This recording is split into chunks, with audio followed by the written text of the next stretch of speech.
បាទពុកម៉ែបងប្អូននេះក្រោយប្រកួតរបស់កីឡាករព្រំសំណាងបាទឃើញថាមានជាវអន្តរជាតិច្រើនណាស់បាទសូមខតបាទកីឡាករព្រំសំណាងបាក់ម្រាមបាត់ហើយពុកម៉ែបងដៃនាងបាទដៃនាងបាទនេះដៃរបស់គាត់នេះ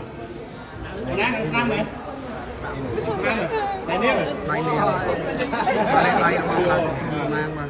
លើកអត់រួចទេបងប្អូនលើកអត់រួចទេលើកអត់រួចទេបងប្អូនណាដៃស្ដាំបងប្អូនបាទស្ដាំបាទដៃនាងបាទរៀបដៃនាងអូយបាទអូសាច់ដល់បាទតើបងដៃមកទៀងហើយបងប្អូនបាទបញ្ហាដៃណាបាក់ដៃនៅអូតមួយដឹកអ្នកត្រូវទៀតមកនេះលៀបធំល្អ WWE នេះចុះស៊ីណាម្នាក់មកផ្លែមិនម្នាក់មកបានចូលណាសុំថតមួយណែហ្វេនកាប់ឆ្នាំងបាទបើអត់កើតទេក៏ដល់1 2 3បាទអរគុណខ្ញុំសុំថតឲ្យគាត់បាក់ដៃហ៎អីរកគ្នាបងអីខ្ញុំដោះស្រាយបាទទៅជួណាទេបងណាមកដៃមកចៃបងបាទដៃចាប់បាយក្បាលដៃមកចុះតាមឲ្យណាបាយបងរុំបាទឈឺដល់ខ្ញុំមិនដែរឃើញយកអាហ្នឹងមករុំសោះឈឺមករៀមមួយណាឈឺរៀមអត់នេះប៉ោងអត់ហ្នឹងបងអញ្ចឹងមកថាមករៀមចោលហ្នឹងមកចឹងទាំងអស់គាត់វាយភឹងខ្ញុំមើលលោះមើលបាក់ផែចូលទឹកមួយផែបាននាទី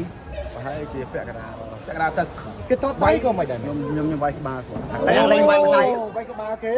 ដៃណាដៃទីរៀមណាវាយក្បាលមកជួមករៀមនេះទៅទាំងអស់ហ្មងកដៃអូឆ្អឹងគាត់មកចឹងខ្មងចឹងខ្មងលើដៃមិនចោលដៃតគេពិនិត្យមើលសិនហ្នឹងចឹងខ្មងតាមរុំកោះខ្ញុំចង់និយាយថារាល់ដងយើងមានស្កុតរុំត្រឹមត្រូវចុះនេះតែយើងខ្លួនដល់ពេលយើងបានដាក់ស្កុតហ្នឹងមកអូបានដាក់ស្កុតអញ្ចឹងមានន័យថារុំបងសុតហ្មងរុំបងសុតខ្ញុំវាប្រហែលនឹងថាដល់ខ្លួននេះខ្ញុំបានរៀបចំហ្នឹងណាភាសាខ្ញុំមេគាត់បានទិញមកខ្ញុំជិះទៅទិញថោហ្នឹងរុំរៀមចឹងមានន័យថានេះបានជាសារមួយឆ្នាំទៀតសូមបងប្អូនបើស្រឡាញ់ការស្រឡាញ់បដាល់ស្រឡាញ់អីក៏ស្រឡាញ់សុំរៀមដៃសូមកុំប្រហែសតែមកផ្លែត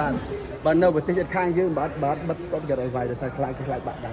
ហើយខ្ញុំស្វីផែខ្ញុំញ៉ាំភាសាហ្នឹងហើយឥឡូវមានបញ្ហាតតបានមែន